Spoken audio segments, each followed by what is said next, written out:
And I especially want to thank Sister Josita Colbert for being here tonight. As you can see, this is just a very short bit of her, biography. She entered religious life in 1956. She's a lifelong educator, a champion for vocations. She spent her entire life working for justice and equality and for the Black community and people of color. She's been a member of several civil rights organizations throughout her ministry. She was a founding member of the National Black Sisters Conference, which is what she's going to talk about tonight, and she currently serves as their president, where she's led the organization to offer prophetic leadership on many important issues today, including racial violence, racism within the church, and the voting rights.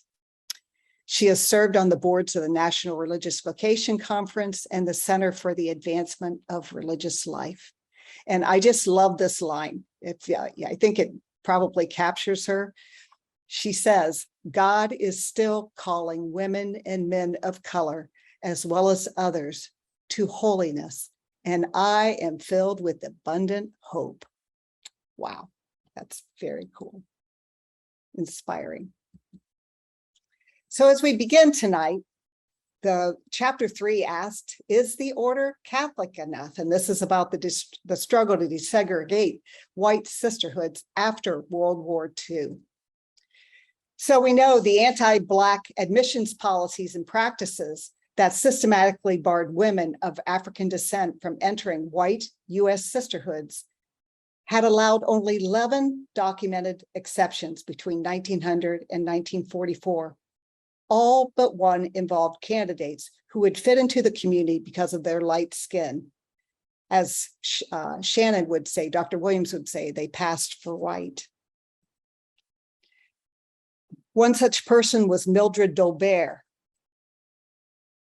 She was in the Mercy Sisters in St. Louis. She was admitted and then dismissed as a postulant.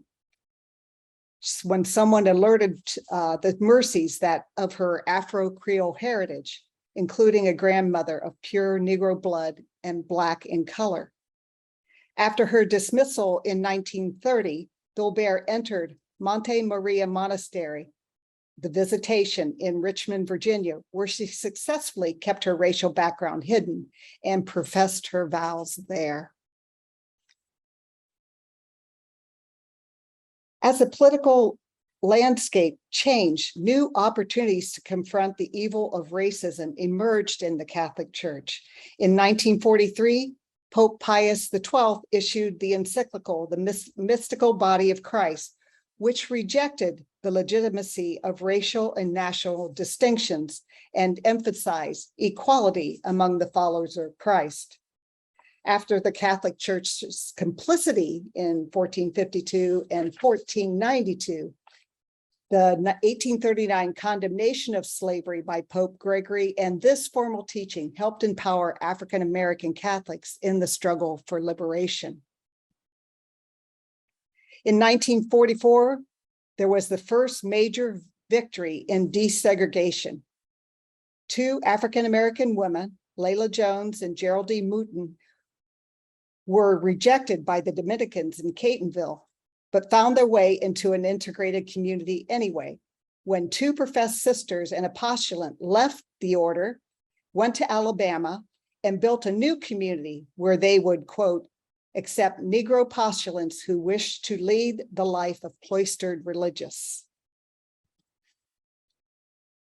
But between 1945 and the opening years of the Second Vatican Council, Black sisters waged private, public, and spiritual battles as they sought one of the Black freedom movement's most ambitious goals, to radically transform the hearts of white Christian segregationists from vessels of anti-Black hatred to facilitators of interracial agape love.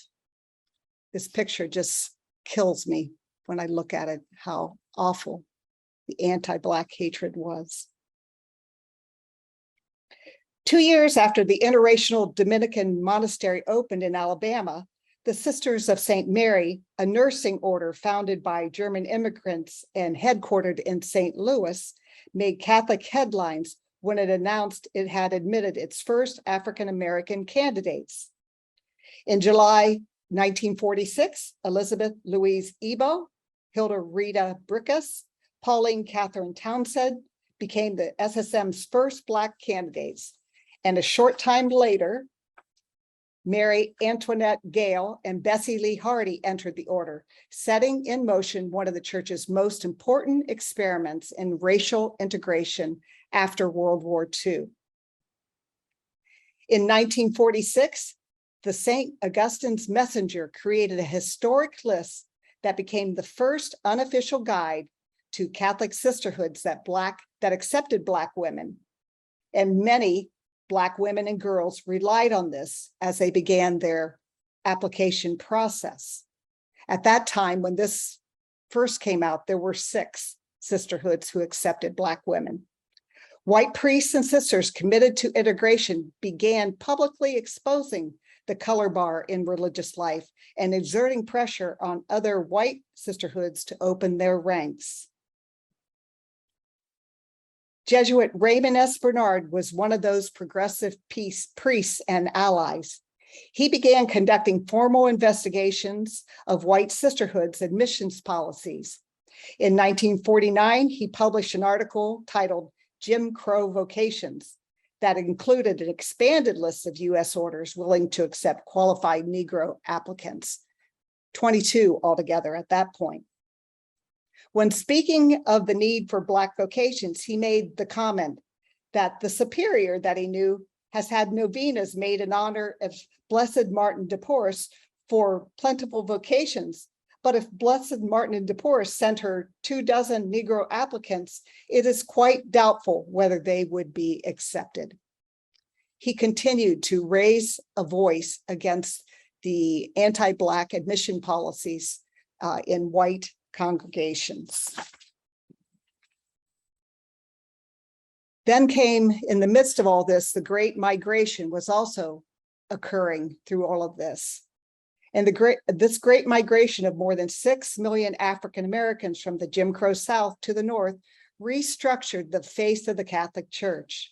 Before World War II, most Black female vocations to religious life were drawn from the South, where most Black Catholics resided, and consequently, where most white sisters and priests with ministries to African Americans labored.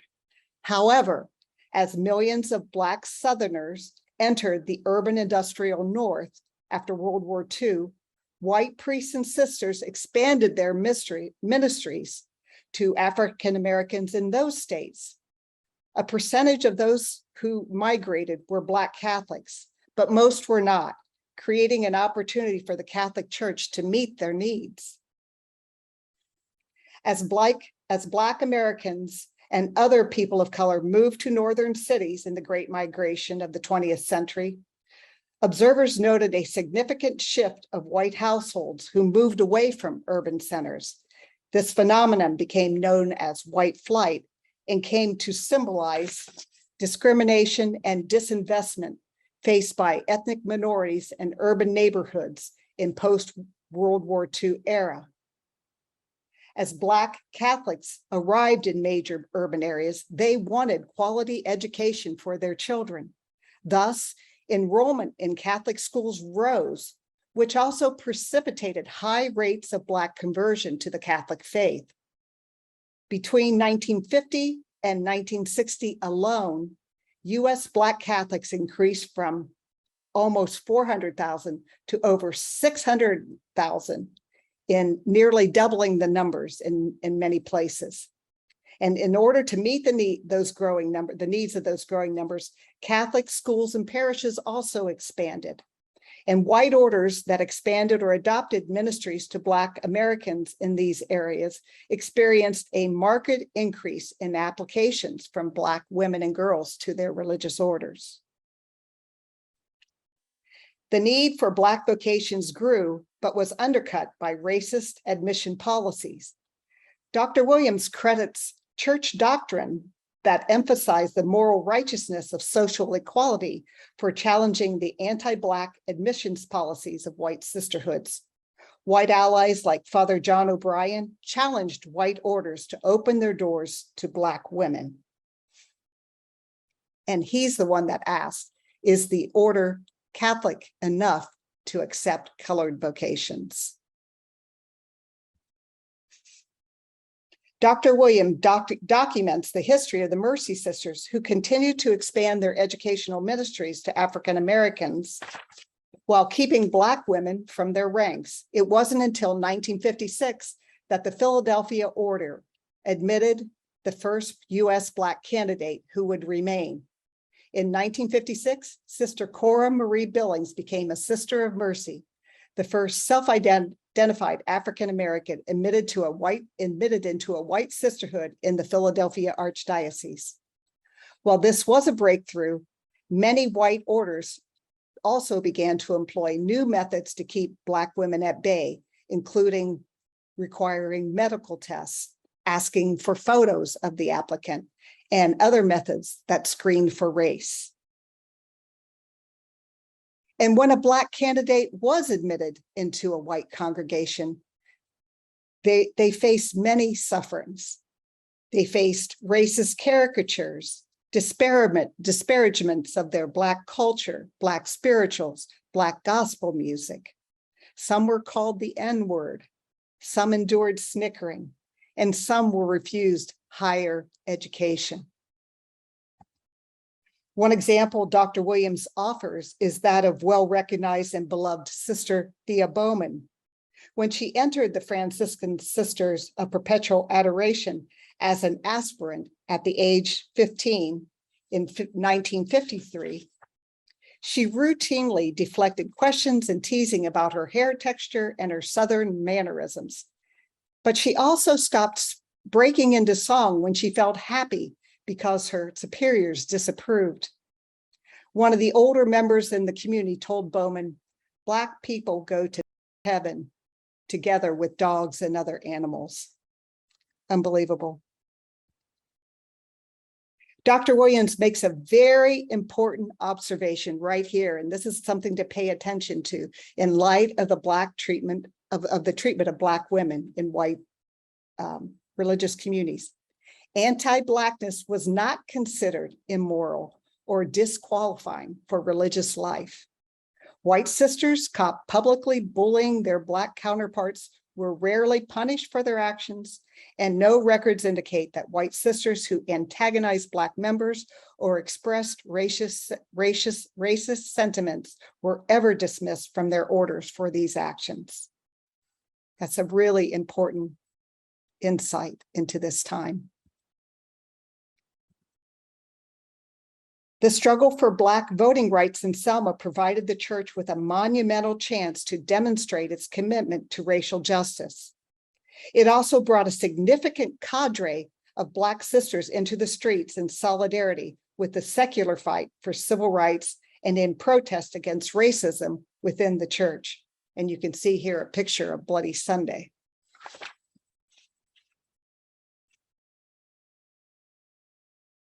As Dr. Williams notes, some have suggested that Black Catholic women were complacent, especially during the early years of the civil rights movement. But Dr. Williams contends that their relative invisibility on racial injustice in the secular arena did not signify political complacency, but instead a continuation of their freedom struggles against racial discrimination and exclusion within Catholic boundaries. As they made progress within the church, they were also able to join in public actions and demonstrations more outside of church boundaries.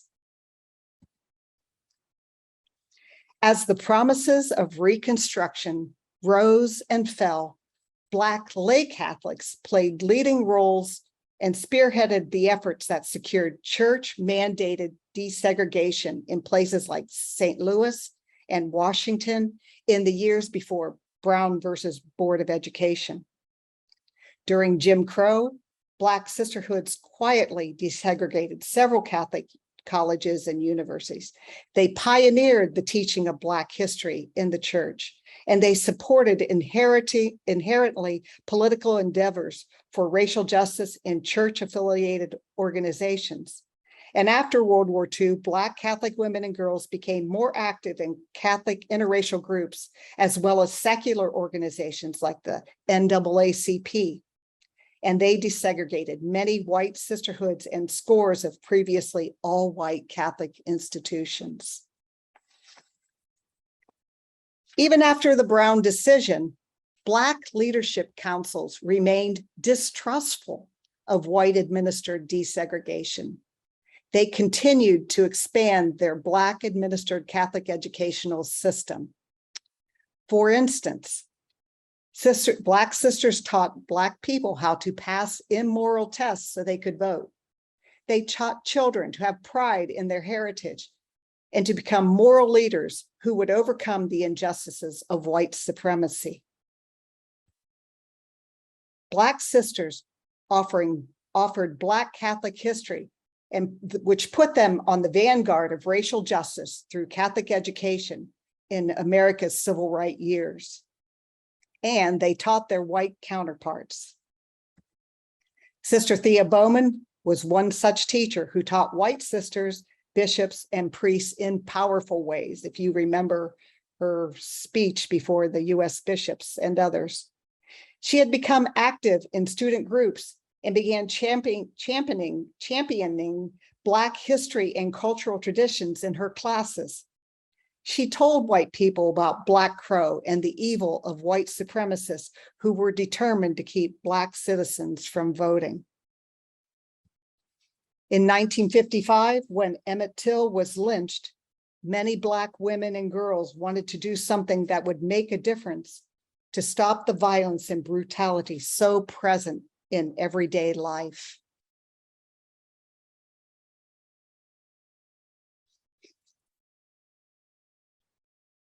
As the push for civil rights grew, the Second Vatican Council convened. Following the opening of the Second Vatican Council, some sisters in Black and white congregations grew even more daring in their challenges to racial discrimination. The Second Vatican Council marked a new era in increasing the church's relevance to worldwide struggles for justice and peace and equality, even as colonialism in Asia and Africa had begun to collapse. Vatican II helped strengthen the movement for civil rights. It loosened many regulations that had restricted sisters' movements and activities. It gave activist-oriented sisters and priests the space to become more openly involved in the modern Black freedom movement. And it forced the all-white church hierarchy to take a clear position on racial justice. From 1968 to the mid-1990s, Black Catholics would transform their communities and parishes by fully incorporating their own identities, music, liturgies, thought, theologies, and appearance within the larger Catholic Church. They would renew the church. They would redevelop many of the inner city Catholic schools as independent schools run by Black nuns and religious sisters. And they witnessed the appointment of the first African-American bishops and archbishops and the increase in Black seminarians, brothers, priests, nuns, and religious sisters.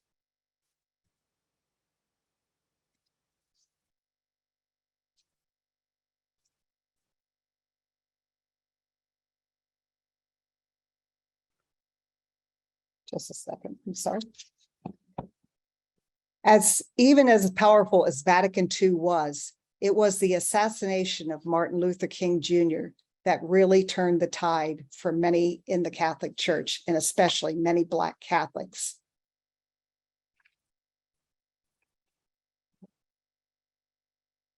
King's death not only exposed the ugliest faces of white Catholicism, but also set in motion a revolt that few white Catholics could have anticipated.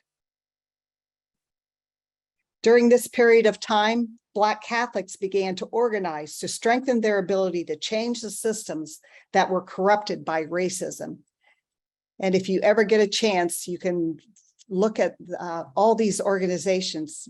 Most of them are still functioning and strong and have really changed the face of the Catholic Church. But one of the most important leaders of this time was Sister Martin de Porres Gray, now Dr. Patricia Gray. Although Gray would not be among those who organized the Student Nonviolent Coordinating Committee and pushed the civil rights movement forward in the 1960s, she did join another brave group of Black youth fighting institutionalized white supremacy, namely the young people inspired to desegregate the nation's all-white convents and seminaries in the mid-1950s and 60s. As a teenager, Patricia Gray was forever changed by the lynching of 14-year-old Emmett Till.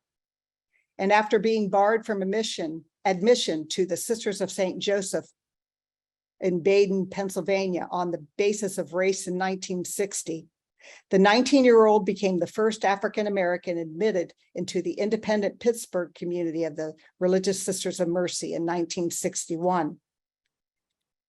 After she entered, she regularly endured verbal and physical bullying from her peers and novice directress, and she fought back with spiritual and academic excellence. She also said that when she cried in her room at night, she made sure nobody knew it. And yet Martin Luther King Jr.'s assassination was a tipping point for Gray. She knew she had to act. Gray met a Black priest who invited her to join an upcoming meeting of Black priests in Detroit, who also had decided to gather after the assassination. Her presence caused a stir because the priest did not want any outsiders present at this first Black clergy caucus. But when they asked her to leave, she made a compelling argument for staying, and she won the day.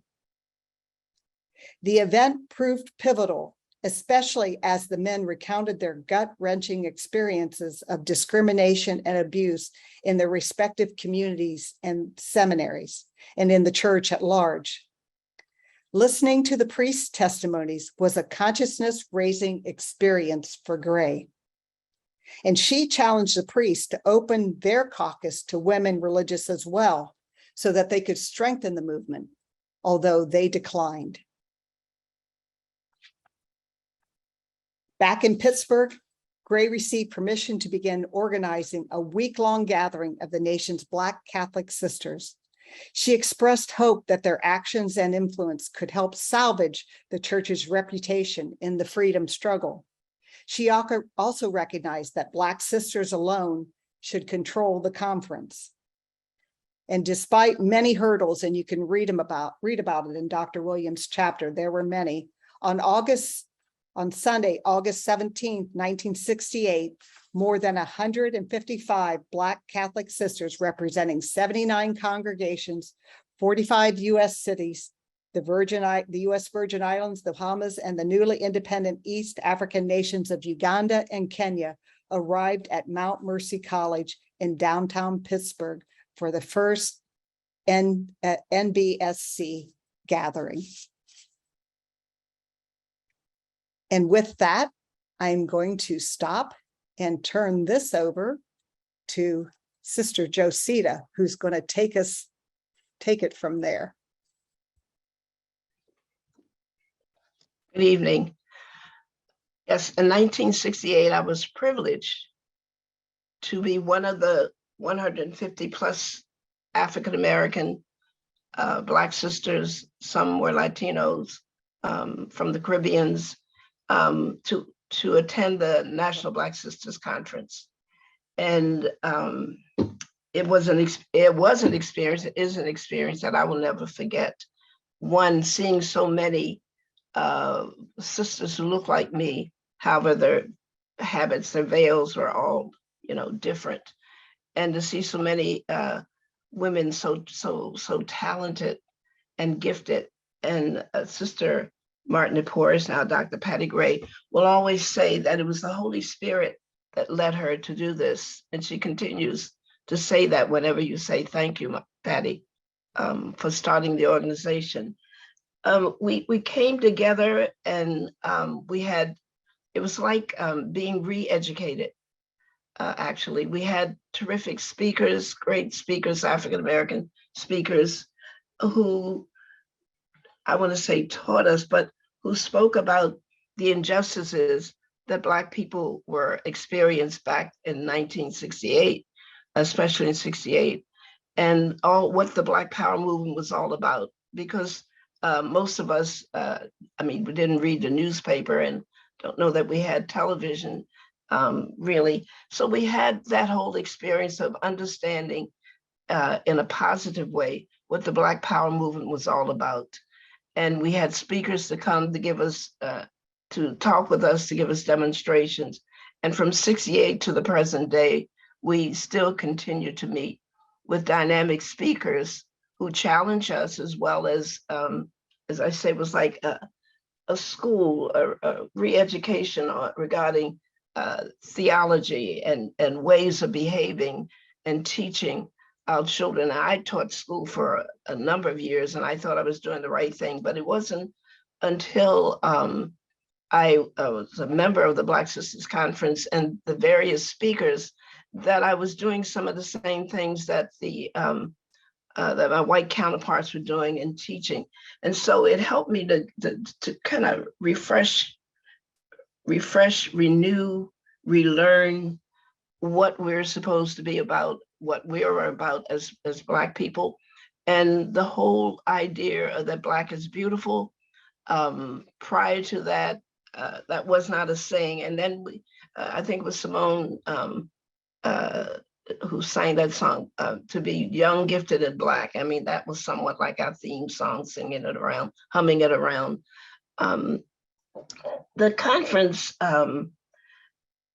we came together as Black religious women. There were also associates there. So we always had associates with us, Black associates. At that time, I think there were 3 or 4 Black associates. And we committed ourselves really to draw strength and courage certainly from God, and support from one another, and to speak on those issues, really, that not only to speak, but to act on issues that impact the social, educational, economic, and religious milieu of the United States and the world community.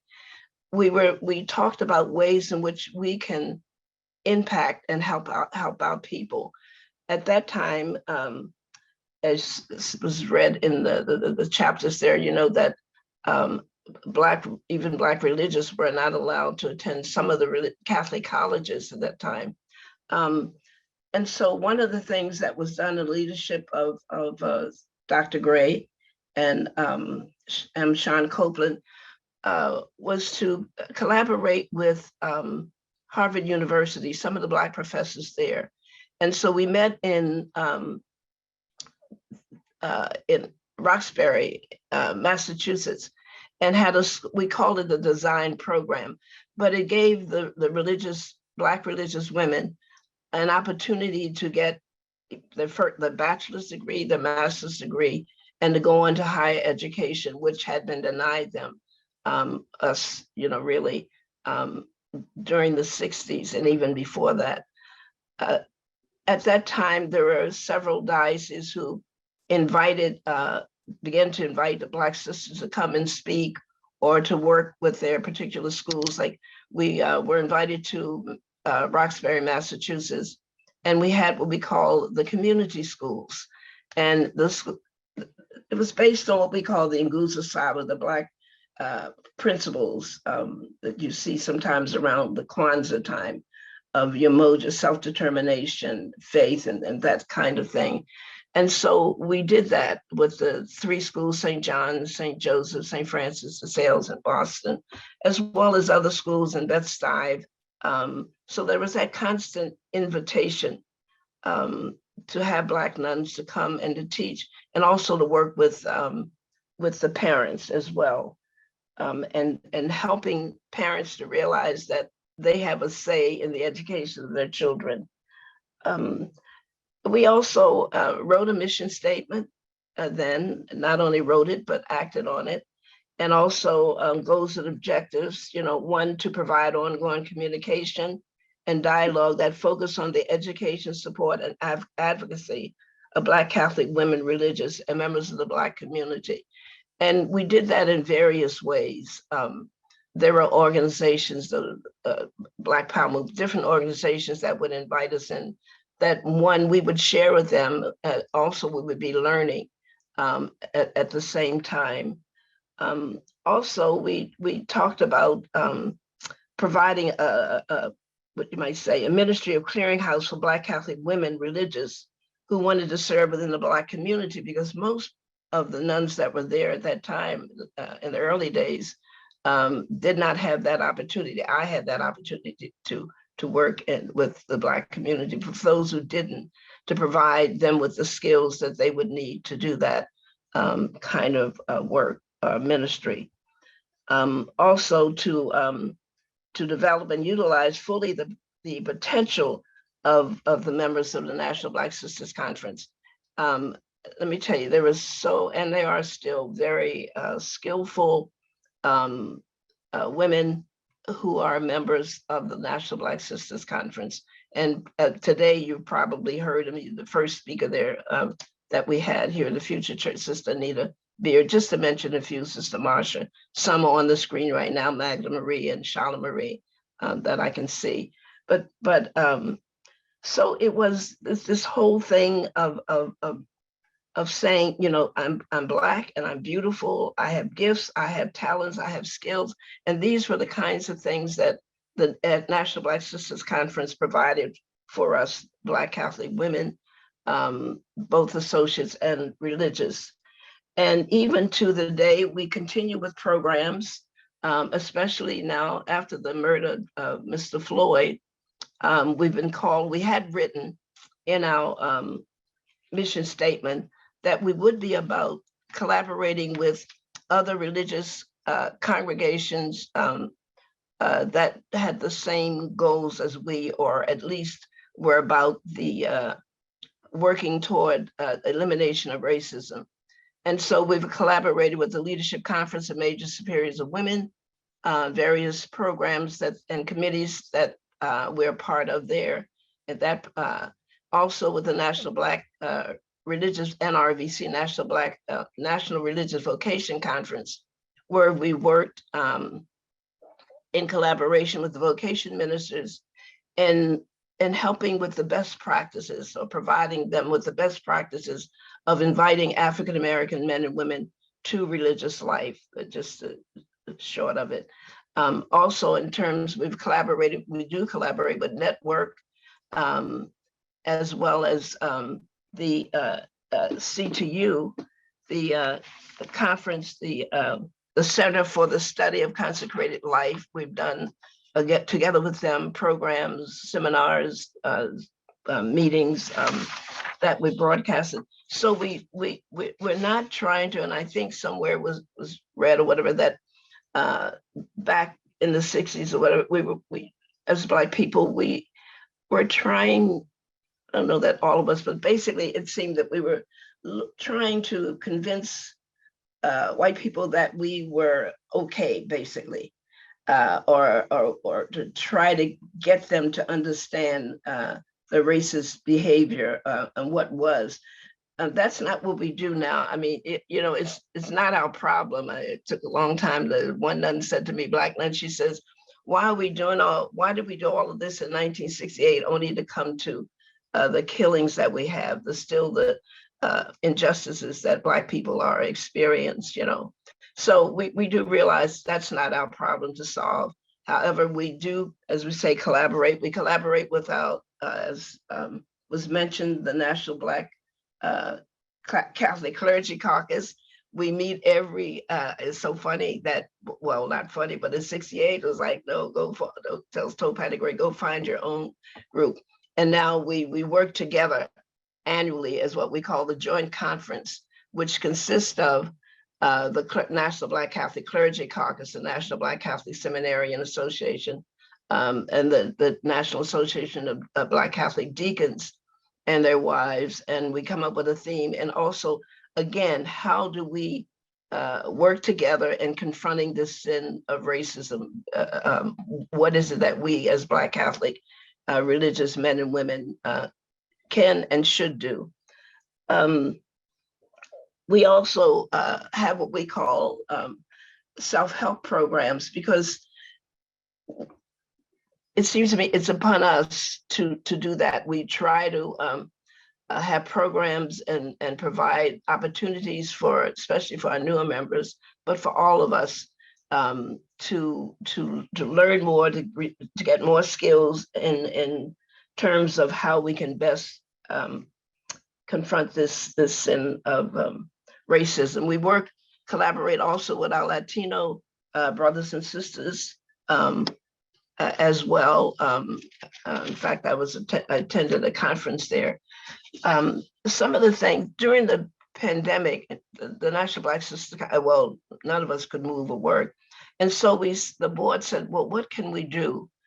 Because we can't meet physically face to face as we've done in the past. And so the membership said, well, let's meet every month by way of Zoom, that is. And they came up with the various topics.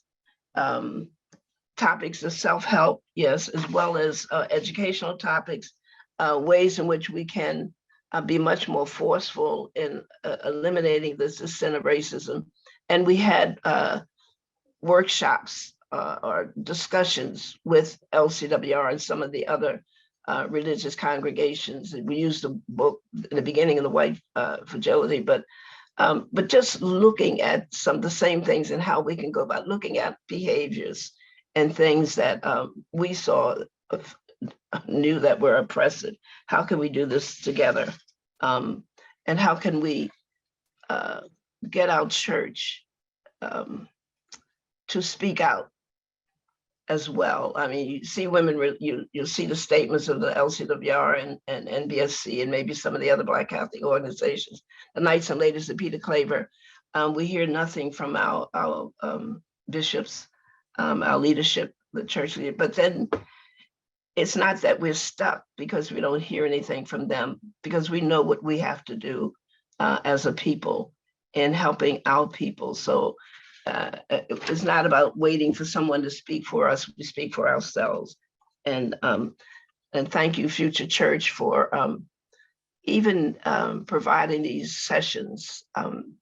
That's a way of collaborating. We appreciate that. What inspired me to become a nun? Well, when I was young, my parents had me to school, and I think they were Irish sisters. I don't know, they had a heavy brogue, I believe that was it. But I really did not care for religious women based on my experience in that school. And so I was taken out of that school, but I had my aunt and uncle who had their children in school taught by the Oblate Sisters of Providence. And I never heard of the Oblate Sisters of Providence. But when I first saw my two Black nuns, they were at a novitiate house. I didn't know all of that then, but I followed them. I mean, I was amazed to see these Black women, Black nuns. And so in my mind, I said, I want to be like them. I want to do what they're doing. And I came from a family that reached out to others. Even in the church that I belong, it was the lay people really who I always say in my family that fostered my vocation. So gave me that urge or that energy to do something more with my life. And so I wanted to be, that's what why I became a religious nun. And I and I love it, I think it was God calling me to do something different. I initially wanted to work with orphans, but I never really got to do that. But I did certainly have the opportunity to teach, to be a teacher, from the little kids up to the high schoolers. So that's the reason I think that I became a nun. I think was my family, the lay people in the parish, and my excitement by seeing those Black nuns. So it said that, yeah, I could become a nun. And so I kind of forgave those sisters in the school where I initially had been taught. that was my reason. And I think, and I know that the National Black Sisters Conference strengthened my vocation and gave me a voice to speak out, not to, well, to speak out, but to act out, you know, to do whatever I could do. And I remember when I was in a novitiate, I loved reading books on the foundresses of religious congregations. And I was impressed with that, their tenacity. And I was impressed with the book of Esther, who just stripped herself of everything so that she could be focused. And hopefully that's my goal, you know, to be focused on being like Jesus, you know. Okay. I was looking at so I think that the Black Sisters Conference has made a dent, you know, has certainly made contributions to, can you speak about the holiness that kept you in your, I think in terms of the question of what kept me here, I'm going to say in my family, their commitment and the idea of being focused on what it is that God calls you to do. And I feel that I was called to work with my people, to work with others, to let them know their worth, if that's the least that I could do. Yes, taught the math, the religion, you know, English and all of that too. But the important thing for me was to let our children know that they are people, they are important. I had a little 8th grader who said to me, "Sister, why do they just hate Black people so much?" And I said, well, you know, God made us and God doesn't hate us. And then I think he took me off guard that I couldn't answer him like he wanted me to say. But that's the thing that children keep in mind. Why do they not like us? Or why is it that we had to struggle? Many of the sisters and priests, brothers struggled to enter religious congregation, that they felt a relationship with that charism. You know, why were you turned away? Simply because of the color of your skin. So I believe that God called me to religious life, and I try to keep focus. And I know a number of the Black sisters talk about the struggle that they have, even the younger ones, even today in 2022. And in the National Black Sisters Conference, our heart goes out to some of our younger members who, once they made final vows, they're living in apartments because the white sisters are still 2022 are not yet ready to live with a Black person, a woman of color. So that bothers us, and we're still trying to work on that. At least we have as Sister Thea would say, we have a seat at the table at the National Religious Vocation Conference at LCWR, where we can bring these things up in order for them to look at their congregations and what they're doing, and challenging. You know, it's a sin. It's a sin. To shun a person simply because the color of their skin or the way they speak, be it Spanish or whatever language. So I think I pray. It's a question. I pray and I try to focus on what God has called Josita to do. I can't be responsible for anyone else but myself. So regardless of what others think or whatever, that's what I keep the focus on. I'm still trying to keep within the Black Sisters, the organization. One of the things too that we did as an organization, not to digress so much, is that during the pandemic especially, is how can we really be effective? And we sort of like, there's this bird that you probably heard about it, the Sankofa, where you look back at the looking back at the future in order to progress, to looking back at the past in order to make the present and the future better. So that was kind of a theme. Do you feel that the close of it has to? Oh, well, Yes, another question. I think the closing of Catholic schools was the worst thing in the world that could happen. And I remember, I don't know if you've heard of Bishop Terry Stive. He was a bishop in African-American bishop in Memphis. And when he was installed there and had a meeting with all of the heads of departments, and they told him about starting the school somewhere in suburbia there.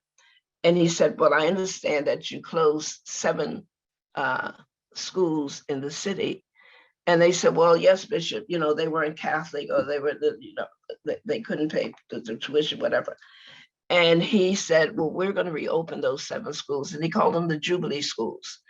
And but he talked to the people, talked to the parents.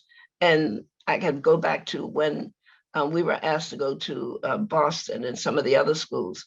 One of the things the parents said, well, if you tell us what the tuition is or what you're expecting of us, we can do it. Just simply, and Bishop Terry Stive said, he said, they may not be Catholics, but we are. And so we're going to reopen these schools, and we're going to keep these schools. And they still have these schools in Memphis to this day, based on his determination that we will educate, as Black Catholic teachers. And he brought in other Black priests and nuns to help him in that endeavor. Yes, somebody was talking about the Jubilee schools. So I think this organization, National Black Sisters Conference, certainly as well as my religious congregations, has helped me to grow, to be more like Jesus, because Jesus didn't turn away, remember, anybody because of their height or because they were a woman. That's not what Jesus is about. And so if I proclaim to be like Jesus and I wear this cross, then I have to, for me to be focused and to see Christ in everyone. I'm not foolish, I know when things are not right, and I can speak out about that, and I do. But they had a T-shirt of a little cousin, 2 of them together. One was a Pittsburgh fan and the other one is a Baltimore fan. And so the mother wrote under it and said, why can't we all get along? And that's my thing. Why can't we begin to accept each other? Because God made us all. Didn't God make us all? So I think that, I rambled somewhat on, and I want to thank you for listening. You probably have a lot more questions of me or of each other, and you have a chance to talk in the chat. And there are other members of the NBSC who are here and will be much more helpful, equally as helpful. Thank you. Great. Thank you, Sister Josita. I just want to tell you how honored we feel that you're with us, how honored we feel with the work that you've done for the Catholic Church and for the Black Catholic community and for the Black community in general.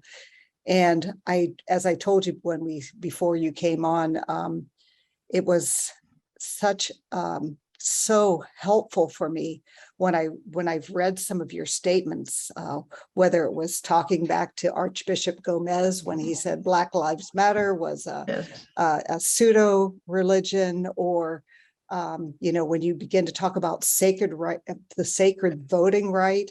There's just been so many prophetic things that you as a group of women have given us. And I just want to express my gratitude for that before we move into our small groups. So thank you so much. Thank you. Could I just say, as of July 29th, we have a new president of the National Black Sisters Conference, and that is Sister Addie Lorraine Walker. She's a school sister, just to let you know. Okay, very good. Thank you so much. Thank you. Thank you, Sister Josita, and thank you, Deb. In just a moment, I will be opening up the breakout rooms so that we can have some small group conversation. But before I do that, let's just take a moment to sit with what we've read for this week, with some of the points that Deb raised from the chapters, and of course from Sister Josita's sharing.